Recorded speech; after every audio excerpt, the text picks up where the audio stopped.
if in my passion for Islam I have said anything that's inappropriate or I've been deficient in my adabs. And they would start crying and say, oh brother, you didn't do anything. But the healing that took place there was amazing. So get your relationships right. If it's not right with your children, if it's not right with your parents, if it's not right with your spouse,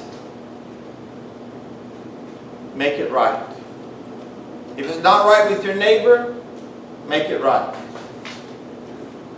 Allah doesn't change the conditions of man except by His own soul. The only way you can change your conditions is to be able to forgive. Plan to make this month about gaining position and status with Allah. Plan to at least fast on Mondays and Thursdays. Let the unseen acts of worship be seen by the changes we make during them.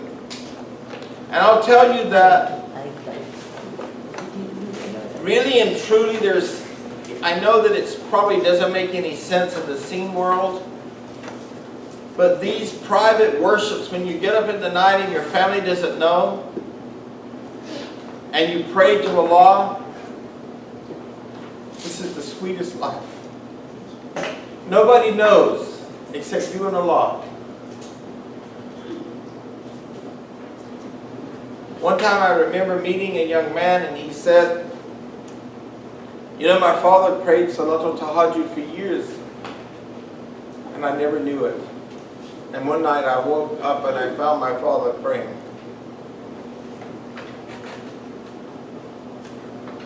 These special blessings from Allah come in your private relationship with Allah. And I encourage you, you don't have to tell people. You don't go around saying, yo, you know, mashallah, I got up for 3 nights, Salatul Tahajjud. Just do it. And I promise you that the unseen will become seen. We may not understand the dimension, but we'll say, mashallah, look at the glow that's on this person. Look at the good deeds that this person does. Strive to wean ourselves from the love of the world. And I want to really encourage you to do this. Start in these 21 days limiting your exposure to television.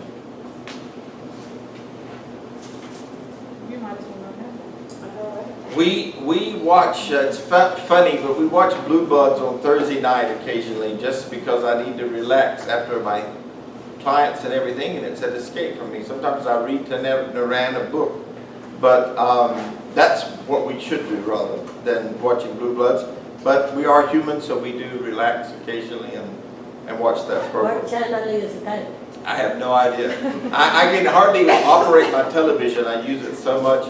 And every time I have to experiment until so little. Yes, thank you, honey. Thank you. So start weaning yourself from the television.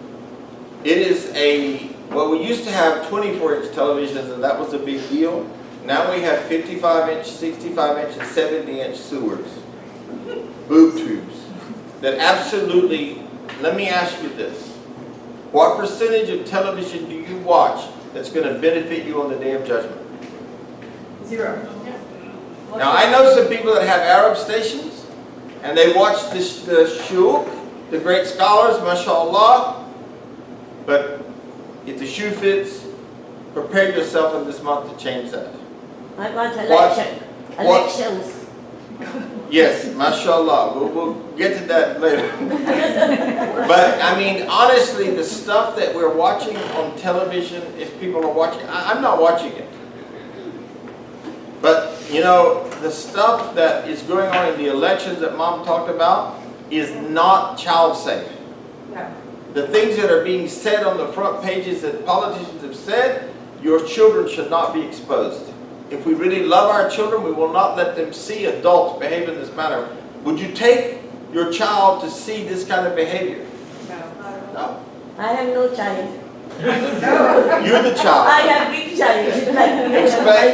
Examine shortcomings each day and rectify them. Get a journal, and at the end of your day, examine what did I do today that wasn't best practice. Not necessarily what did I do that was just astronomically terrible, but what did I do that wasn't best practice? How could I improve my relationship with Allah subhanahu wa ta'ala today? What could I have done that would have taken me from a 5 to a 6, or a 6 to a 7, or a 7 to an 8, or an 8 to a 9? What? And then write it down and then do it the next day. Grow in your iman, in your faith. Grow in patience, in sabr. Develop gratitude in adversity and prosperity. So when you think you're having a day that's bad, you say, MashaAllah, Alhamdulillah, Allah is sending me this so that I'll be grateful for the great days. MashaAllah, Allahu Akbar. And I'm grateful for Allah for His lessons and His wisdom. He knows I need this. Some people are probably saying, he really should have got more sleep last night. Occupy our hearts and minds with remembrance of Allah. Some people will tell you that your dhikr beads are bid'ah. And I'm going to tell you, Allah knows best. I can't think of a better bid'ah. If it helps you remember, yeah, because the Prophet Muhammad ﷺ did not walk around with beads on a string. They used some stones and various different things, but or the fingers. But the thing is, people will forget that these limbs were created to serve Allah and to praise Him. But if you're holding those beads, or you've got them with you in your pocket and you feel them, it will remind you, let me take a moment to remember Allah. As a matter of fact, I would encourage you to really strive, and you should be writing this down, that at the end of every prayer that you pray from now to Ramadan, make dhikr. Spend a certain amount of time and do this. Astaghfirullah. Astaghfirullah. The Prophet Muhammad ﷺ, may Allah forgive me, I'm horrible with numbers, it was 100 or 1,000 times a day. 1,000 times a day. He asked Allah to forgive him. Now this is a perfect man. And we think we don't have any sins or lack of best practice. So after every prayer, at least do a few minutes and write it down. This is how many minutes. Astaghfirullah. Subhanallahi walhamdulillahi wa la ilaha illallah wa Allahu Akbar. Well, I would recommend that you set a timer, or you can count them, but at least 100 times. Astaghfirullah. The Prophet did it 1,000. We know we need more than 1,000. If the Prophet did 1,000, well, that's 2,000 for every prayer. 5 prayers. Yeah, 200 after each prayer. What did I say? Oh, 200 after every prayer? Then you at least do what the Prophet ﷺ did, a perfect man. So don't phone me, you guys, because I'll have to do much more than that. So, seriously. And then the other one is, actually, Sister Fatima, would you mind writing it, sort of transliterating it for them? Subhanallah, walhamdulillah, wa la ilaha illallah, wa Allahu Akbar. Yes. Well, No, in the transliteration, sort of like what it, yes. Basically, we know that we do 33 Subhanallah, 33 Alhamdulillah, and 34 Allahu Akbar. Now, you can do that all together by just doing 33 like this. Subhanallah, walhamdulillah, wa la ilaha illallah, wa Allahu Akbar. And I love the rhythm of that. I love the vibration of that. And I can do that forever. As a matter of fact, when I was in university, we had 3 children. Our 4th child was born. I used to make dhikr all the way to school. It was 42 miles from our house. And I subhanallah, walhamdulillah, wa la ilaha illallah, and I'm going on I-40 in North Carolina, and people are looking at me like I'm nuts, because I'm just praising Allah in the car. And this is some of the most special moments. So subhanallah, alhamdulillah, Allahu Akbar. But you can do it together by subhanallah, alhamdulillah, wa la ilaha illallah, wa Allahu Akbar.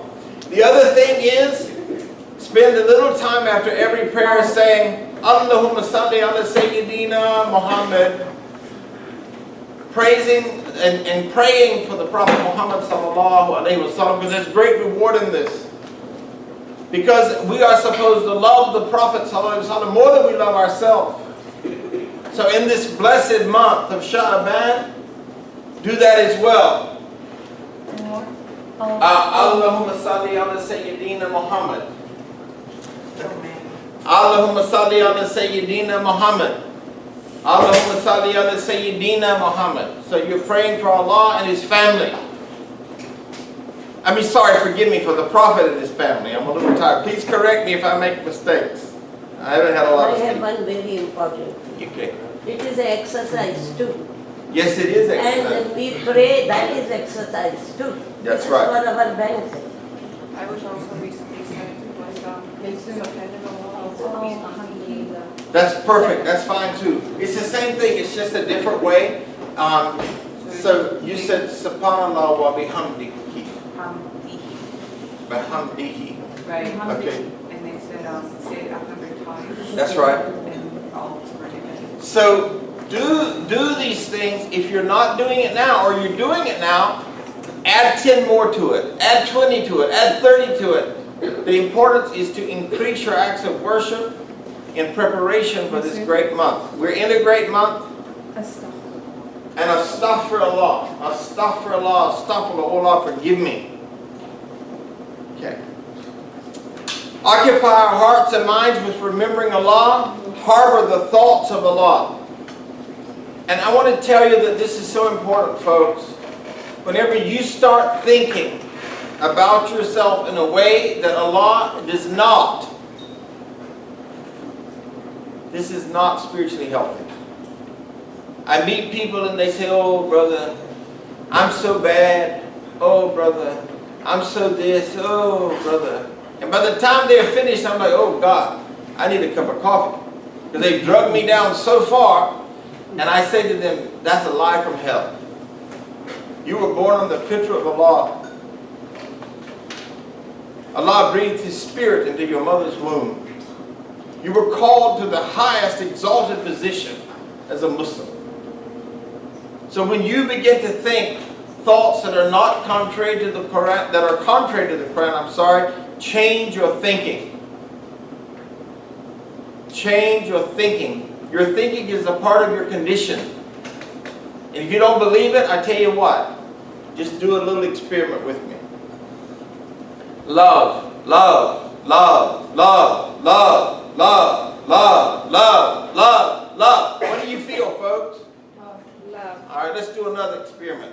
Hate, hate, hate, hate, hate, hate, hate, hate, hate, hate. What do you feel? Ignorance. Ignorance. But you sure don't feel good, do you? No. Did I just change your conditions? I'm scared. Did I? Did the conditions in this room change with that exercise? And so you've got to do that for yourself. Guard your soul. Harbor the thoughts of Allah. Discard boasting and arrogance. This is part of shed, and we're not taught this a lot. Be very careful about bragging about yourself and boasting. What we put in is what we will get out. Allah does not change the conditions of man except by their own soul. Redeem the rewards of this month. Do not let it be just another 30 days or 29 according to the moon. So what I want you to do is, if you have your iPhone, your Android, Thank you. whatever you want to call it, your notebook, I want us to ponder and reflect, and we can shut the camera down now. I love you all for the sake of Allah, but this part of the class is more didactic.